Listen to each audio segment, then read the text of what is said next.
The Bible has a message for the man who feels behind in life. Bro, if you've ever felt behind, stay with me for 3 verses in James chapter 1. In the first 8 verses of James, he's telling persecuted believers that trials develop a man. In the following verses, James names the 2 trials every man is standing in right now, being broke or being rich. He addresses the broke man first. James 1:9 says, "Let the lowly brother glory in his exaltation." James is telling the broke man God is conforming him into the image of his son through the very circumstances he's ashamed of. A Puritan pastor said discontented men are like children who think they can touch the clouds from a different hill. They climb it and the clouds are just as far. That's the man who thinks the next big win will fix the ache. It never does. The exaltation was never up the hill, it's knowing your position in Christ. Now watch what James says in verse 10. "But the rich in his humiliation, because as a flower of the field he will pass away." The rich man is commanded to boast in his humiliation. Look at the contrast.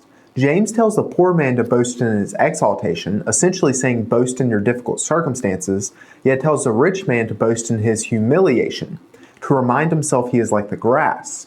It's important you understand why. Hard times drive a man to God. Good times convince a man of his own strength. So the man in a good season levels himself on purpose while it's still voluntary. Verse 11 says, "For no sooner has the sun risen with a burning heat than it withers the grass. Its flower falls and its beautiful appearance perishes. So the rich man also will fade away in his pursuits."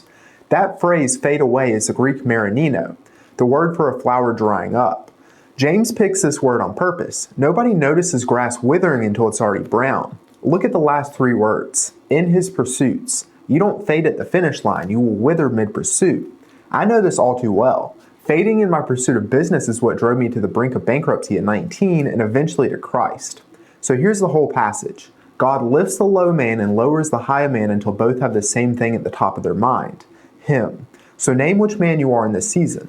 To the verse 9 man, stop waiting for the breakthrough and write down what's already yours in Christ. To the verse 10 man, thank God tonight specifically for something you could lose. No matter which man you are, take an hour this week and dedicate it to Christ. Here's the whole lesson, simply put. Humility is voluntary in verse 10 and involuntary in verse 11. Boast in your lowness willingly or fade in your pursuits unwillingly. Share this with a brother who's been measuring himself against the wrong measuring stick, and let's walk it out together.